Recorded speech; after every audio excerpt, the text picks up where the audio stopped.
5 de la mañana, 47 minutos. Esta es una palabra del cielo para su vida y para la mía. La encontramos en el Evangelio según San Juan 5, 11, 25. Y le dijo Jesús: yo soy la resurrección y la vida. El que cree en mí, aunque esté muerto, vivirá.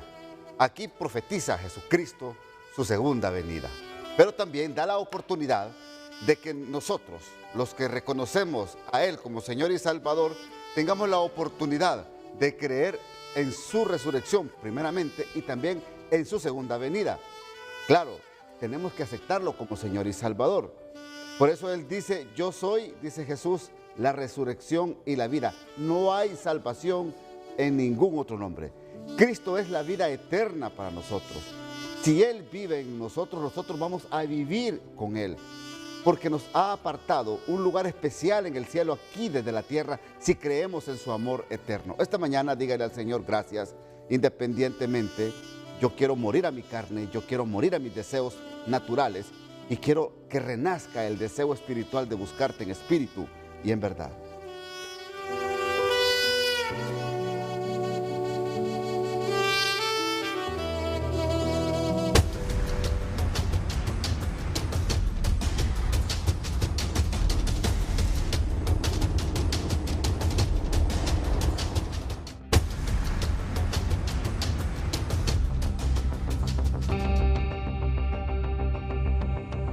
Cinco de la mañana, 49 minutos. Antes de comenzar el noticiero, solidarizarnos y dar nuestras muestras de pesar a las familias de las féminas que resultaron muertas ayer en esta última reyerta en centros penales, donde algunas fueron ejecutadas, porque así resulta el informe. Utilizaron armas de grueso calibre para acribillarlas, y otras que murieron calcinadas, producto del incendio que después se originó. Así es, así de difícil, de ingobernable está el sistema penitenciario nacional, en medio de una intervención que se está haciendo por parte del gobierno. Vamos a analizar el tema con algunos expertos esta mañana.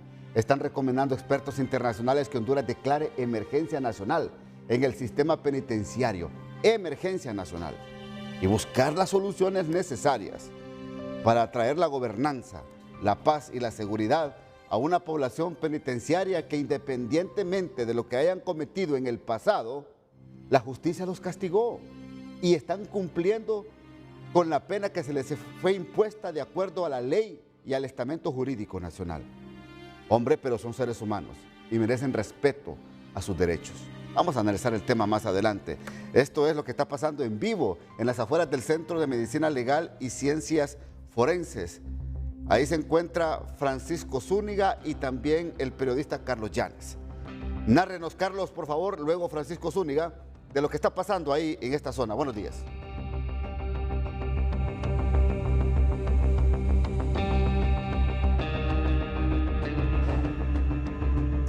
¿Qué tal, Ramón? Muy buenos días. Bueno, lamentable no lo son para todos los hondureños, pues estas probablemente 46 familias están sufriendo el dolor por la pérdida de sus seres queridos en este acontecimiento mundial. ¿Mundial? ¿Por qué digo mundial? Bueno, porque la cobertura periodística de este suceso, tanto los elementos generados en la cárcel de mujeres en Támara como luego aquí en la cárcel, en la morgue del Ministerio Público, fue realizada por periodistas de medios nacionales, también regionales y también por medios internacionales. Al filo de la medianoche llegaron los últimos cuerpos luego de ser traídos en 3 grupos. Primero fueron 8 cuerpos, luego 15 y finalmente trajeron los últimos 25 cuerpos, o mejor dicho, los últimos 23 cuerpos que fueron encontrados pues en el módulo 4 de la cárcel de mujeres, que fue donde les prendieron fuego. Aquí pues estaba una multitud de personas dolidas en los alrededores de la morgue, con la expectativa de conocer si sus parientes estaban fallecidos o no, porque si hay algo que cuestionar de las autoridades, porque todo el mundo lo reconocía acá, es que qué tanto costaba hacer un listado de las reclusas que sobrevivieron a este ataque para publicarlo y así que llegara la calma a los familiares de aquellas reclusas que por gracia divina pues lograron sobrevivir a este ataque violento, sangriento, desde horas de la mañana de ayer. Sin embargo, pues este todavía no se ha dado, por lo que los familiares del total de las reclusas se encontraban aquí en la morgue, pasaron la noche entera aquí, pendientes de los nombres que dieran aquí de las fallecidas para ver si sus parientes queridos se encontraban dentro de esta lista, que en un inicio se manejaron 48, como lo confirmaron las autoridades, pero es que vea, aquí ocurre algo. ¿Por qué decían 48 las autoridades penitenciarias? Tomando en cuenta de que en el módulo 4, que es donde murieron calcinadas, ahí estaban asignadas 25 reclusas. Sin embargo, los forenses, una vez de que realizaron el levantamiento, solamente encontraron 23 cuerpos. Por eso es que la suma del Ministerio Público es de 46 y no de 48 que manejaba previamente el Instituto Nacional Penitenciario. La gran pregunta que se hacían, o nos hacíamos nosotros y también las demás autoridades, es dónde están estas otras dos mujeres que debieron encontrarse también allí, porque allí se encontraban de acuerdo al listado de las autoridades penitenciarias. Sin embargo, pues hasta el momento no hay respuesta a esta interrogante que ha surgido. Aproximadamente la mitad de los cuerpos ya fueron entregados, comenzaron con 3. El primero pues salió rumbo a Tatumbla, el segundo rumbo a Danlí, el tercero aquí en la capital se quedaba donde sus familiares le iban a dar cristiana sepultura. A mi espalda están las instalaciones de la morgue vieja, así son conocidas como la morgue vieja, que es hacia donde trajeron los últimos cuerpos, en vista de que en la morgue principal ya no habían cupos, ya no cabían más en los freezers de ese lugar, y los trajeron a los congeladores de la morgue vieja, que es la que está a mi espalda, y de donde los están sacando uno a uno para ser autopsiados en la morgue principal y posteriormente entregarlos a sus familiares. La familia, pues parte de la familia ya se ha cansado de tantas horas pues de estar esperando información sobre sus seres queridos, y muchos se han ido a descansar, pero seguramente van a regresar ya en los próximos minutos. Voy a regresar al estudio, Ramón, pendientes de más adelante para presentar un resumen de los elementos que se generaron minuto a minuto en la morgue luego del ingreso de los cuerpos de estas 46 mujeres que perdieron la vida en esta cárcel de mujeres en Támara. En otro punto de medicina forense se encuentra el periodista Francisco Zúñiga. A propósito, comenzaron a rodar las cabezas. Líderes de la Secretaría de Seguridad. Ayer fue destituido de su cargo el general en retiro Ramón Savillón, y de consuelo lo mandan a una embajada al servicio exterior. Don Gustavo Sánchez, que era hasta ayer director nacional de la policía, se convierte en el nuevo secretario de Seguridad. Habrá Francisco Zúñiga que sondear quién podría convertirse en el nuevo director nacional de la policía. ¿Qué elementos tú manejas hasta esta hora? Pero antes, que nos actualice también la portavoz de medicina forense los datos sobre los cuerpos que están llegando de las fallecidas damas que murieron ayer en esta reyerta en la cárcel de Támara. Vamos contigo, Francisco Zúñiga. Gracias, Ramón, qué gusto saludarte a esta hora de la mañana junto a un gran equipo: Alexis Cerrato, Raúl Varela, Jonathan, un gran equipo de TN5 Matutino y de Noticieros Hoy Mismo. Isa Alvarado es la portavoz de Medicina Forense. De inmediato nos pone al tanto y nos platica cuántos cuerpos han sido, se les ha practicado la necropsia y han sido entregados a sus familiares. Isa, qué gusto tenerla a esta hora de la mañana en TN5 Matutino. Buenos días. Sí, buenos días. Pues desde el día de ayer, médicos forenses trabajan en lo que es la realización de las autopsias médico-legal. Se realizaron 23 autopsias hasta esta hora de la mañana. Ya la mayoría de estos cuerpos fueron retirados por sus familiares. La instrucción que dio el director general de Medicina Forense fue que cuerpo autopsiado, cuerpo entregado. Todos los cuerpos han ingresado en calidad de desconocidos. Recordemos que es Medicina Forense quien realiza los métodos científicos de identificación. El primer método, haciendo la toma de huellas. dactilares, las que son enviadas al Registro Nacional de las Personas. Nosotros contamos con una cabina de registro acá en Medicina Forense. Ellos son los que escanean estas huellas y se determina pues el nombre de la persona. Ahí estamos registrados nuestras bases de datos de todos los hondureños y ellos son los autorizados para dar de forma segura quién es la persona que falleció. Es así que ya esa identificación se hizo, ya tenemos 23 cuerpos plenamente identificados con nombre y apellido. Es el caso de Jessica Ávila, Lourdes Osorto, Ana Aguirre, Johanna Midense, Irma Vázquez, Vivian Juárez, Zenia Ocampos, Diodra Andrades, Nectalia Romero, Rosa Noemí Padilla, Jocelyn Espinal, María Josefa Rodríguez, Nancy Saraí Flores, Stephanie Elizabeth Flores, Estela Barahona, Ilsi Zambrano, Nora Elizabeth Lazo, Marta Mariela Contreras, también está Soami Mariela Rodríguez, Rina Karina Flores, Norma Estela Mejía y Paola Yamilet Enríquez. Ellas ya fueron pues plenamente identificadas por los 3 métodos científicos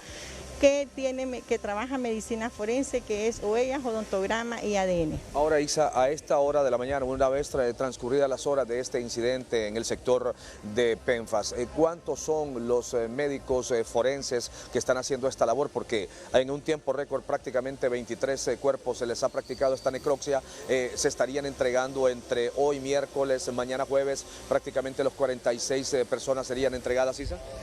Bueno, Medicina Forense cuenta con una sala de autopsia donde se pueden realizar 10 o más autopsias de forma simultánea. Ayer habían 7 médicos trabajando con personal, con los disectores, resectores, fotógrafos, porque personas de rayos X, todo lleva un proceso. Cada cuerpo que ingresa, pues se le hace, le etiqueta con un número de autopsia, después se pasa a rayos X, después pues a lo que es la autopsia médico-legal se le hace un álbum fotográfico forense y después viene el trámite de la identificación por huellas. Los cuerpos que ingresaron ya en horas de la madrugada serán autopsiados en horas de esta mañana y pues serán los médicos que determinarán qué procesos utilizar. Trabajará la sección de identificación humana porque en esta sección hay antropólogos forenses. ¿Se podrán entregar en el transcurso del día de hoy, miércoles, mañana jueves, para que personas que son de provincia, que son de tierra adentro, puedan llevarse a sus familiares a sepultarlas? Prefiero no hablar de tiempo, ¿verdad? Porque el tiempo, pues ni los médicos lo saben, va a depender de cómo esté el caso, de cada cuerpo que van a autopsiar. Pero sí les podemos informar a la población que se están trabajando equipos de emergencia. De hecho, médicos que estaban de vacaciones fueron llamados para venir a trabajar y realizar estas autopsias y dar una respuesta pronta a los parientes. Gracias, Isa Alvarado, es la portavoz de Medicina Forense. Quiero mostrarte, Ramón, no sé si mi compañero Alexis nos apoya, Raúl Varela, para que mi compañero Alexis Cerrato se desacople del trípode porque mostrar lo que están haciendo mientras nos apoya mi compañero Raúl Varela con el dron de Televicentro, acercarse porque es importante, Ramón, televidentes de TN5 Matutino, mostrar algo, si me acompaña por favor, de personas que están haciendo una labor tremendísima y se trata aquí de los miembros de Cruz Roja hondureña. Alexis, por acá, los miembros de Cruz Roja hondureña, quienes están haciendo una labor tremenda, una planta, motor, computadoras han instalado por acá, porque esta tienda, esta campaña estará acá. ¿Y cuál es el servicio que ustedes están haciendo puntualmente como Cruz Roja hondureña? Si me ayuda con su nombre, buenos días. Buenos días, Osvaldo Ordóñez. Específicamente los servicios que se están brindando es el restablecimiento de contacto con familiares, las personas que hayan perdido el contacto con las familias, pues tenemos un espacio específico para buscar el familiar, ¿verdad? Y pues atención psicosocial, el día de ayer como vimos, pues recibieron algunas noticias que no fueron tomadas de la mejor manera y pues nuestro personal psicólogo tuvieron la oportunidad de apoyar en espacios de intervención en crisis a los compañeros y a la misma vez aspectos prehospitalarios, ¿verdad? Hasta esta hora, una vez transcurridas los hechos, ¿Cuántas personas se les ha dado atención psicológica aquí en la morgue de medicina forense? Porque generalmente cuando hablamos de morgue de medicina forense hablamos de pánico, de terror y no digamos esta catástrofe, este incidente tremendo que ha sucedido. Bueno, esa información es completamente confidencial por parte de la institución, entonces esa información sí la reservamos, pero sí han habido varias personas que han recibido atención por parte de los compañeros de el cuerpo de psicólogos que forma parte de la Cruz Roja hondureña, ¿verdad? Muchas gracias, muy gentil. Ramón, lo que está sucediendo por acá y en cuestión de aproximadamente 1, 2 a 3 horas, la Secretaría de Seguridad estará preparando una conferencia de prensa, así como lo estime el nuevo ministro de Seguridad, el director de la Policía Nacional hasta ayer y hoy ministro de Seguridad. Ramón, voy a regresar contigo. Cualquier cosa junto a mi compañero Carlos Llanes. Permanecemos en el sector. Buenos días. Gracias Francisco Zúñiga. Estaremos atentos para nuevos elementos. Mientras tanto, Carlos Llanes nos presenta un resumen de lo que sucedió la noche y madrugada de hoy precisamente sobre este tema, sobre esta masacre en Támara que confirma la muerte de 46 féminas, producto de la utilización de armas de grueso calibre y también producto de un incendio que se dio en el módulo 1, 2 y 3 de esta Penitenciaría Nacional de Adestración Femenina ubicada en Támara. Carlos Llanes nos presenta el resumen.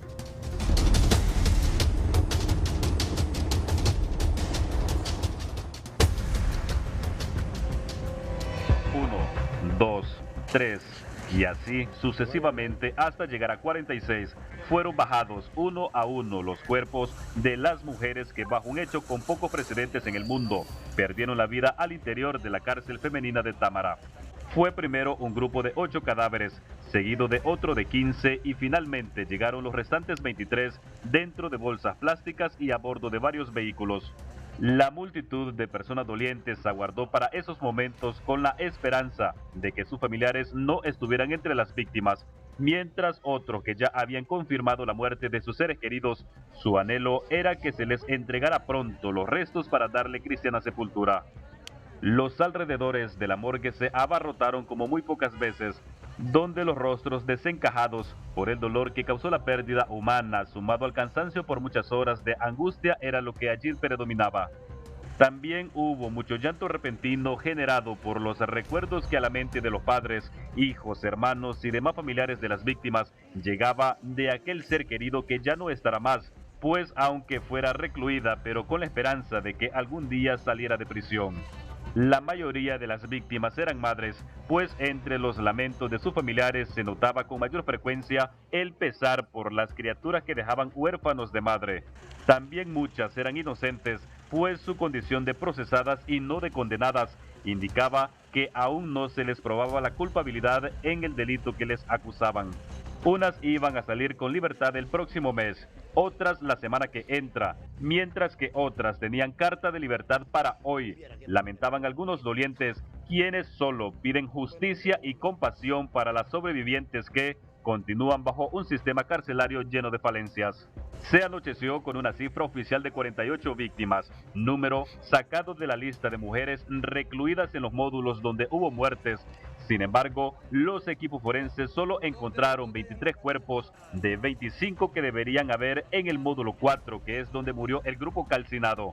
Por eso, en las cuentas del Ministerio Público solo suman 46 y no los 48 cuerpos que indicaron desde el Instituto Nacional Penitenciario.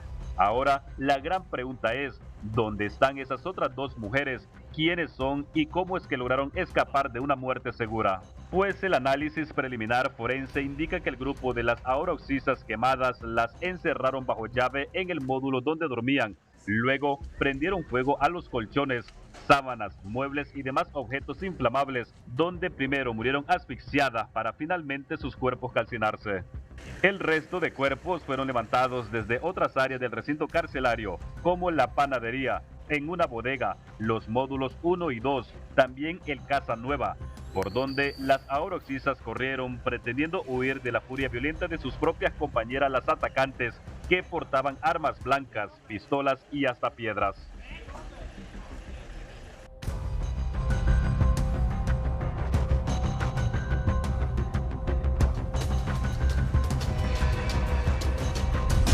¿Cómo se pronuncia el Comité para la Defensa de los Derechos Humanos en Honduras esta mañana? Su presidente Ramón Maldonado platica con Valentina Raudales sobre este lamentable hecho que se dio ayer en Támara. Con usted, Valentina. Buenos días. Así es, muy buenos días, televidentes de TN5 Matutino. En esta mañana me acompaña Hugo Maldonado, el presidente del CODE. Estimado, ¿cómo van a actuar los defensores de este comité ante lo que ha ocurrido? Un placer saludarle, buenos días. Buenos días, Ramón. Un gusto saludarle esta mañana y al pueblo hondureño. Y bueno, como lo dijo Ramón esta mañana, comenzar este día con solidarizarse, acompañar a las víctimas de los privados de las privadas de libertad y sobre todo vamos a ver si podemos liderar el proceso de denuncia para poder, Ramón, a ver si logramos que se le deduzca responsabilidades a los funcionarios que tengan que ver con esta tragedia que sucedió el día de ayer en Támara. Imagínense qué cosa más rara en este país. Destituyen al ministro de Seguridad, pero quien está a cargo de los centros penitenciarios continúa. Y no es que me molesta de ninguna manera, son decisiones que la ciudadana presidenta de la República ha tomado, pero respetamos, no compartimos. Mire, ¿qué decir? Esta tragedia que nos ha dejado a todos nosotros enlutados, conmovidos, ver aquellos rostros allí en las afueras de Cefas. Yo fui la persona que se me permitió dar en público los primeros 10 nombres de las primeras 10 reconocimientos que se habían hecho. Ya ha aumentado el número de las privadas de libertad, ya llegan creo que a 46. Primero se decían 35, 41, ha aumentado y esperemos que el conforte de las familiares de las privadas de libertad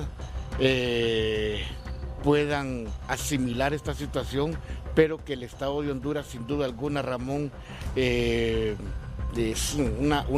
tiene que asumir una actitud de ver cómo logra conciliar antes de que esto pueda llegar, Valentina, al Sistema Interamericano de Derechos Humanos. ¿Qué consejo le daría al nuevo ministro de Seguridad para tomar acciones serias y que no continúen estos sucesos? Excelente, muy buena pregunta, porque creo que las piezas del damero ahorita quedó, o el tablero ahorita ha quedado en blanco, y creo que, no sé, que hay que ver cuáles van a ser más bien las primeras directrices que él va a dar con respecto a la población, al sistema penitenciario del país, o si va a pedir que la viceministra se quede como interventora y que renuncie a ser viceministra de seguridad, o la quiere tener como viceministra, etcétera. Aquí hay situaciones que hay que llevar a cabo. Creo que la violencia no se puede seguir confrontando con violencia en el sistema penitenciario del país, y ayudar a la doctora, si continúa en el cargo, armarle un buen equipo de trabajo desde la Secretaría de Seguridad y desde la Secretaría de Defensa también. Creo que aquí la ciudadana presidenta puede hacer conciliar para que la Sedena y la Secretaría de Seguridad estén, digamos, sean colaboradores de esta intervención en los centros penales del país. ¿Por qué no comparte que Yulicia Villanueva sea la nueva secretaria de Seguridad?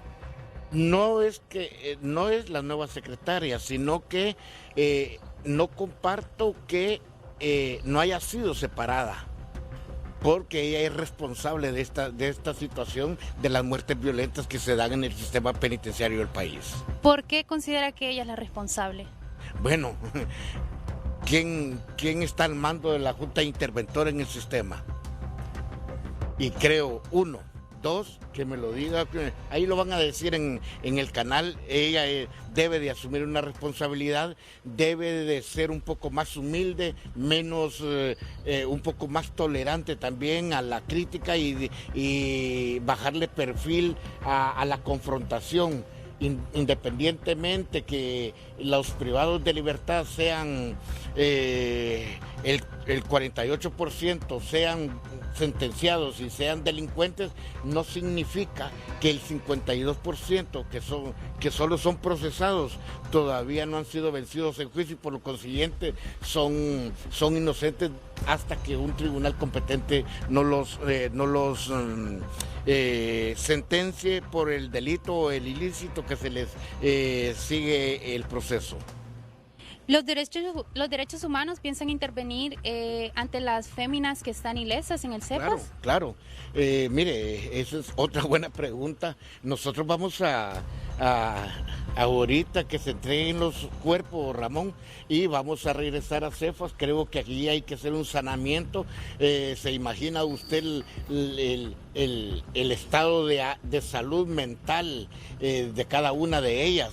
Ahí habían hasta menores de edad, ahí habían mujeres parturientas, como decimos, ahí había todo el horror que se vivió. Creo que si no lo hace el Instituto Nacional Penitenciario, creo que la Universidad Nacional puede destacar a CEPAS, estos muchachos que están saliendo ya de su práctica de psiquiatría o de psicología, para que puedan darle, Valentina, un apoyo moral a todas las féminas que no tienen, que salieron ilesas, gracias a Dios, y separar esos grupos, Ramón. Ese es un mandato que nosotros decimos que tienen que hacerlo ya, porque si no, usted y yo usted va a seguir con la noticia y yo denunciando más muertes violentas en el sistema penitenciario del país.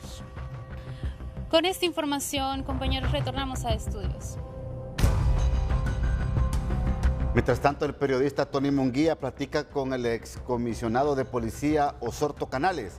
Reacciona sobre esta destitución del secretario de Seguridad o exsecretario de Seguridad Ramón Savillón, pero también le da valoraciones de lo que se puede hacer en materia de seguridad en las cárceles de Honduras.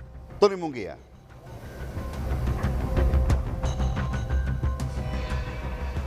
Buenos días, Ramón. Así es, buenas, esta mañana dialogamos con el comisionado en retiro, el comisionado Henry Osorto. No es suficiente la institución del actual o del ex ministro de Seguridad Savillón. Se tienen que manejar más estrategias, más acciones en torno a este tema. Esa es la recomendación puntual que él da, pero hay otras recomendaciones también. Buenos días, un gusto tenerlo para TN5 Matutino. Buenos días, gracias a usted por la entrevista. Bueno, creo que la señora presidenta ya tomó una de las medidas que tenía que haber tomado desde antes, la destitución del secretario de Seguridad, pero creo que se ha quedado corta porque la responsabilidad no solamente la tenía el secretario, sino que hay dos subsecretarios, igualmente el director nacional de la policía con todo su staff, porque el director en este caso es quien hace las acciones operativas dentro del instituto penitenciario y dentro del país para dar la seguridad al pueblo hondureño. Y creo de que a medida vayan pasando el tiempo, ella se va a ir dando cuenta de la deficiencia que hay en los operadores de justicia y especialmente en este caso de lo que es la Secretaría de Seguridad. ¿Quién está detrás de esta masacre, cree usted? Usted que fue ex jefe de inteligencia de centros penitenciarios. Bueno, aquí no vamos a culpar que hay alguien detrás. Lo que sí estamos lamentando totalmente esta crisis que se está dando y la muerte de estas compañeras hondureñas que estaban guardando prisión en esa cárcel de mujeres. Creo que la responsabilidad aquí, en primer lugar, es del Estado. Porque han permitido el ingreso de armas de fuego a una cárcel. Esa es la pregunta que hay que hacerlo. ¿Quiénes son los responsables de haber introducido estas armas? ¿Quiénes son los responsables de haber introducido gasolina a esas cárceles? Creo de que aquí hay negligencia masiva por parte de los que han estado a la guardia y custodia de estos privados de libertad y especialmente de las mujeres que están en esa cárcel. Pero creo que el problema no solamente en esa cárcel, es a nivel del sistema penitenciario que se está dando y podemos, creo, predecir de que vienen más eventos de esta naturaleza. Lastimosamente aquí es donde hay que tomar medidas drásticas, no violentando los derechos a los privados de libertad, sino que hay muchas acciones que se deben de hacer para prevenir una situación como esta, la que estamos viviendo actualmente. Se debe tomar el ejemplo del país vecino de El Salvador, ¿cree usted que no? Cuando se quiere, se puede. Aquí se dan estas cosas porque hay negligencia masiva por parte de las autoridades competentes encargadas de dar este tipo de seguridad. Bien, muchísimas gracias al comisionado en retiro, comisionado Henry Osorto, esta mañana dialogando aquí en TN5 Matutino. Analizamos este tema. No sé si tenemos una consulta en los estudios, con gusto le escuchamos.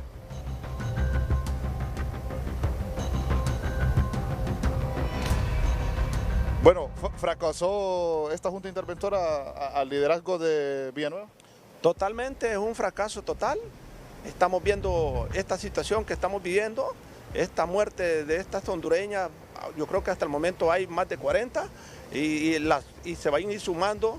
Y creo de que aquí no solamente es de cambiar una pieza y ponerla en otro lugar dentro del mismo sistema, porque están jugando como con los mismos jugadores y la derrota va a ser cada día más contundente. Y en vez de una interventora, ¿qué se puede crear? ¿Qué mecanismo se puede crear, comisionado? Es que no había necesidad de crear una interventora, porque Yulisa Villanueva, ella es la viceministra de Seguridad. Tiene mando sobre la Secretaría de Seguridad en este caso. Entonces, ¿por qué no han hecho estas acciones? Ya tienen 18 meses.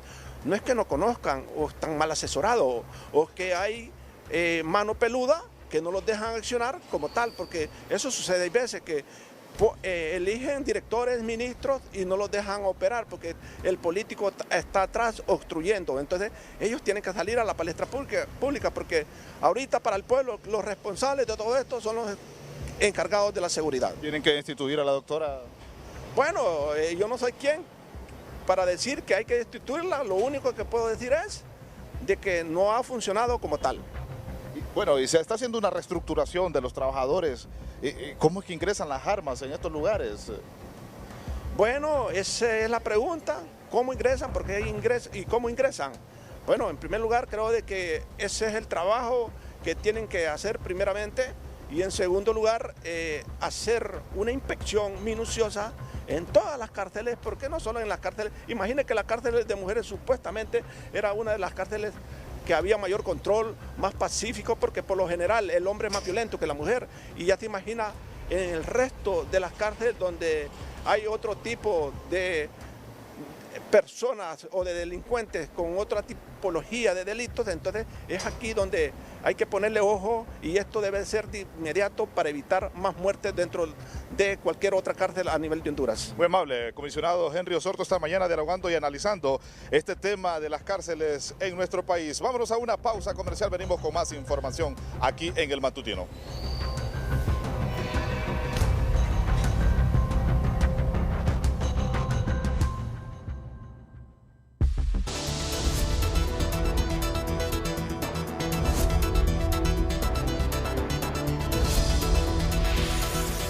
El periodista Francisco Zúñiga ha tenido acceso a valiosa información al interior de la Secretaría de Seguridad y de la Policía Nacional. Tú ya manejas nombres de los posibles o de los que podrían convertirse en director nacional y subdirector nacional de la policía. Francisco Zúñiga, contigo.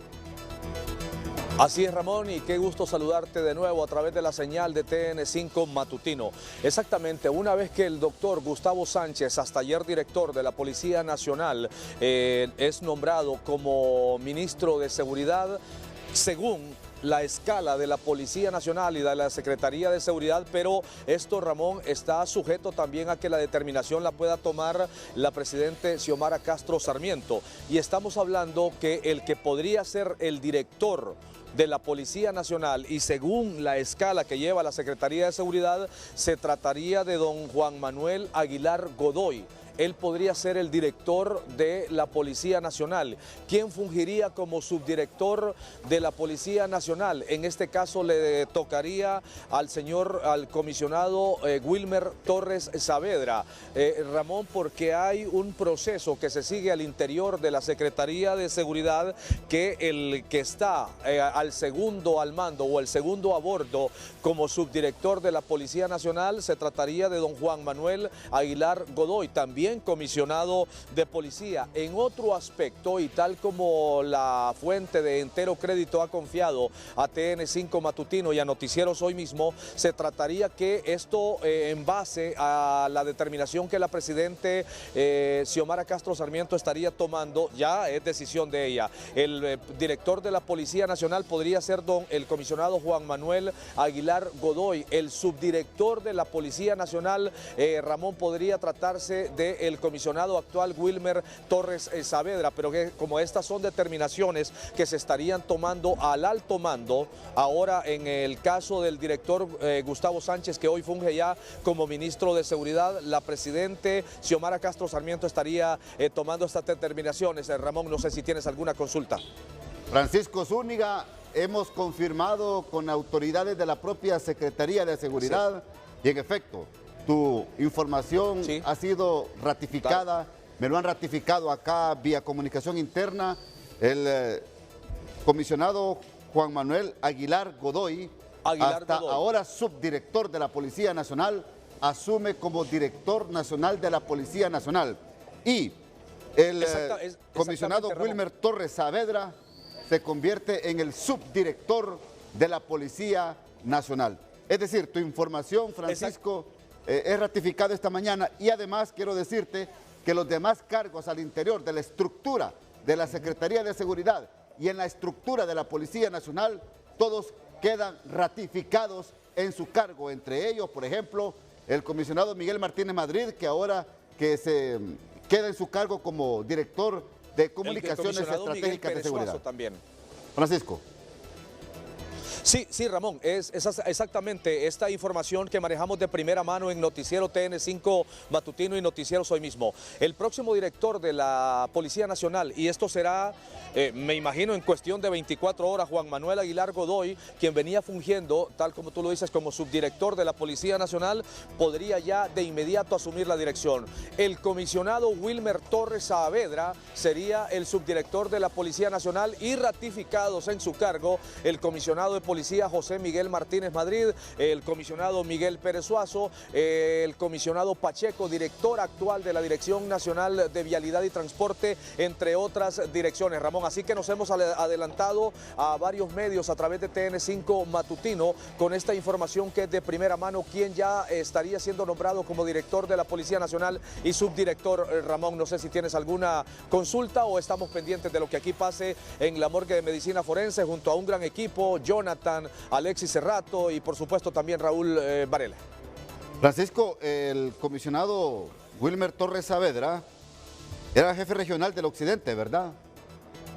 ¿Qué cargo tenía? El comisionado Wilmer Torres Saavedra, Ramón Matute, tiene un cargo al interior de la Secretaría de Seguridad. Tengo entendido que es un cargo muy cercano a la dirección. En este caso, el cargo del comisionado Wilmer Torres Saavedra está al interior de la Secretaría de Seguridad. Es una persona que tiene un cargo muy cercano y principalmente al exdirector de la Policía Nacional, Gustavo Sánchez. Prácticamente el general Wilmer Torres Saavedra sería el tercero. Una vez que está el director, luego sigue el subdirector, luego sigue el comisionado Wilmer Torres Saavedra. Ramón. Perfecto. Gracias, Francisco Zúñiga, por tu agilidad periodística y tener acceso a esta valiosa información desde la Secretaría de Seguridad. Repito, también se nos ha confirmado acá estos nuevos cargos, los nombres de estas personas que van a asumir la Dirección Nacional de la Policía, el comisionado general Juan Manuel Aguilar Godoy, que se convierte en el nuevo director nacional de la Policía, y el comisionado Wilmer Torres Saavedra, que se convierte en el nuevo subdirector nacional de la Policía. Los demás cargos se mantienen, son ratificados, entre ellos el comisionado Miguel Martínez Madrid, que continúa en su cargo como director de comunicaciones de la Secretaría de Seguridad. Carlos Llanes, ¿cómo reacciona ante este anuncio y también ante la situación de la crisis penitenciaria el abogado Gonzalo Sánchez, experto en estos temas. Vamos con usted, buenos días. Efectivamente, Ramón, como usted lo dice, el abogado Gonzalo Sánchez es experto en criminología. Además de esto, pues tiene bastante conocimiento o bastante acercamiento con las cúpulas policiales. Ya está enterado de las nuevas autoridades virtuales de la Policía Nacional. ¿Qué le parece, abogado? Buenos días. Muy buenos días, un saludo allá a los amigos en cabina.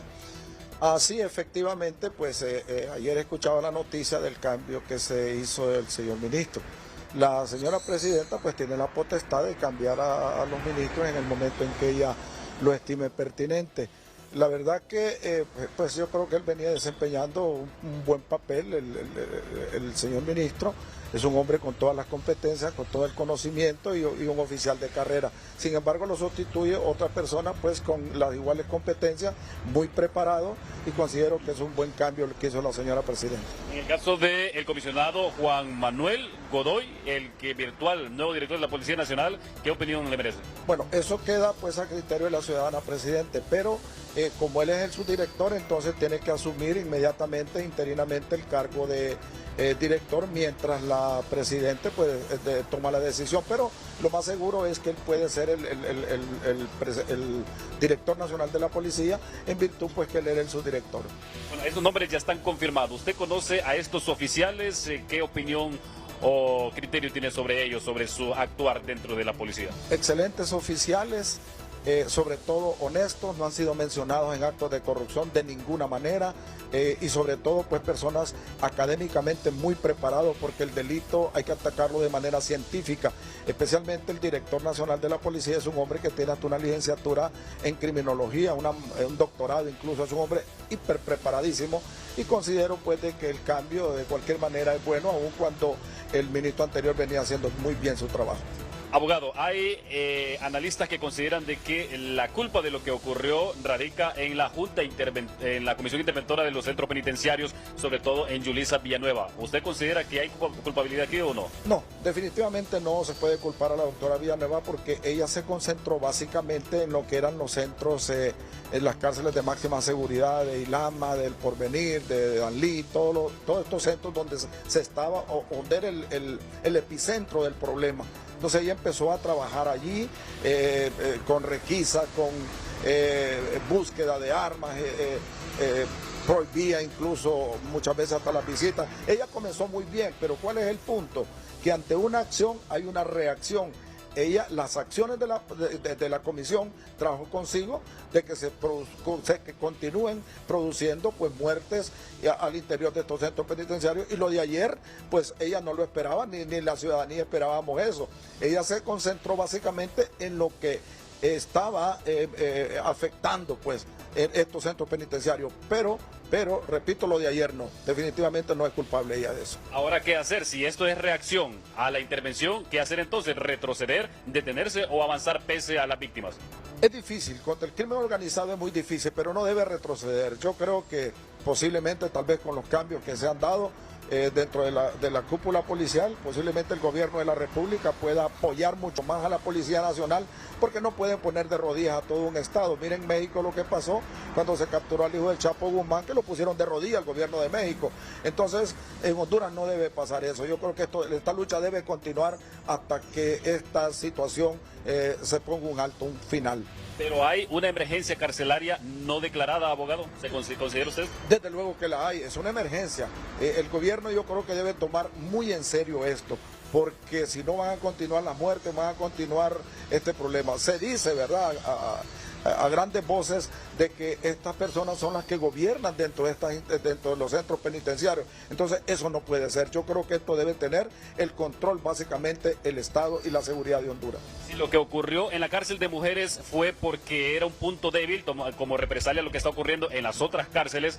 Se tiene que tomar medidas de seguridad en otras cárceles de menor violencia, porque se considerarían puntos débiles. Claro, desde luego que sí. Esto pues hay que ponerle mucha atención.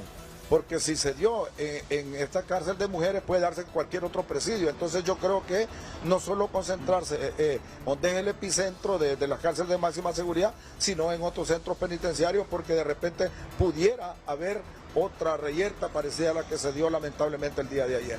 ¿Se justifica una declaratoria oficial de emergencia carcelaria en el país? Para mí sí, porque imagínense, 40 y fracción de personas muertas, mujeres, lamentablemente. Esto es grave porque Honduras puede ser objeto de una demanda internacional, porque en el lugar donde las personas están más seguras es en los centros penitenciarios, porque ya ahí están bajo la tutela del Estado y los matan adentro, dentro de estos centros penitenciarios.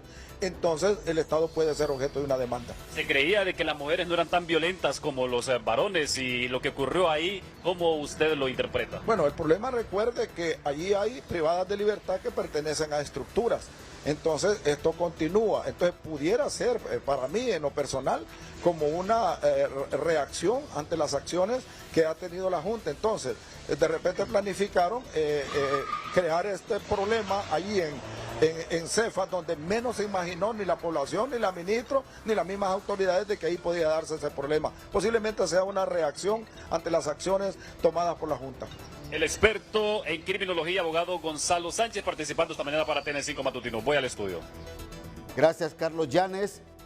Cuando usted le consultó a don Gonzalo Sánchez sobre el tema de declarar emergencia nacional las cárceles de Honduras, ayer en Día Político, el presidente de los trabajadores de la policía de El Salvador, el ex policía Marvin Reyes, también se refirió a este tema. Escuchemos.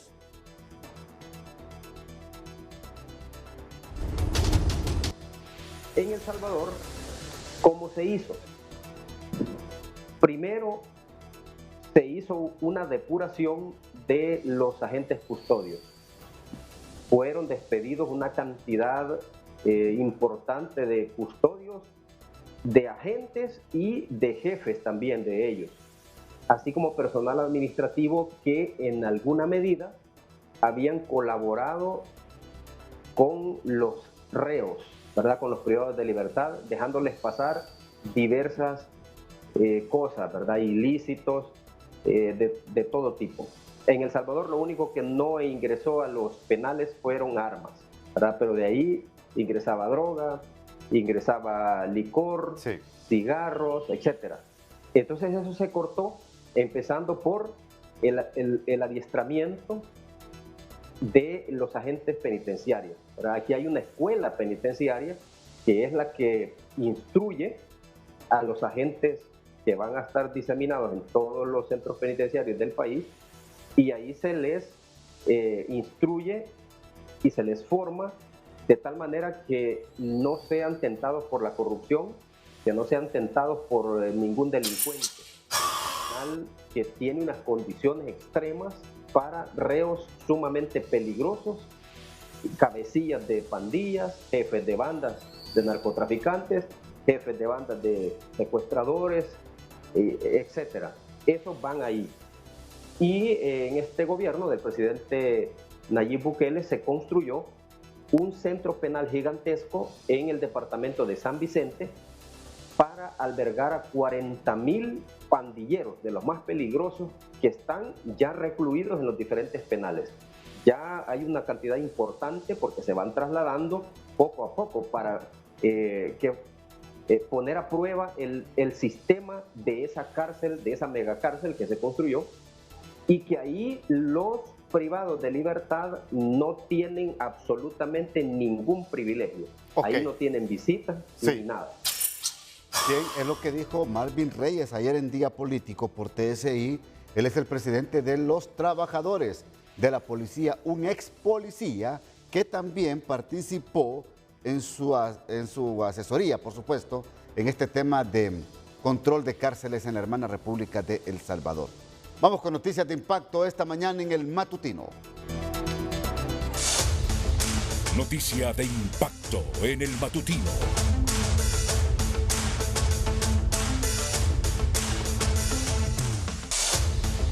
Noticia de impacto en el matutino. Se reporta una muerte violenta esta mañana en Colón. Héctor Madrid, con usted. Impacto en el matutino.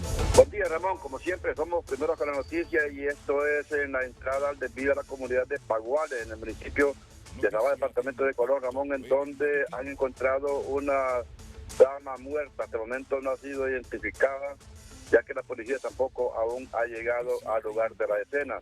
Según los pobladores, esta persona fue asesinada al filo de la medianoche, ya que se escucharon algunas detonaciones de armas de fuego, pero fue hasta en horas de la madrugada cuando salían a trabajar algunas personas que la encontraron ya sin vida. Sobre el cuerpo, Ramón, de esta dama han dejado un letrero que, en resumo, que dice que esto pasa a las personas que se meten y mencionan una banda y también insultan ahí, y atentamente en el cartel se lee quién la banda que firma este cartel. Ramón, lamentable, es la tercera mujer que muere violentamente en los últimos días acá en Tocoa. Recordemos las dos féminas que murieron una vez de cumpleaños en el departamento de Colón. La policía no llega, Ramón, en este momento del lugar de los hechos. Esto es en el municipio de Sabá, departamento de Colón, cuando han encontrado esta dama muerta a la orilla de la carretera. Lo que tengo en Colón, con usted en nuestro estudio. Noticia de impacto en el matutino.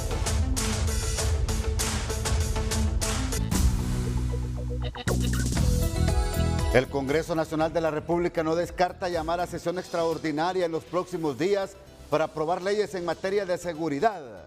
Con esto último que ha pasado en las cárceles del país. Vamos con usted, Tony Munguía.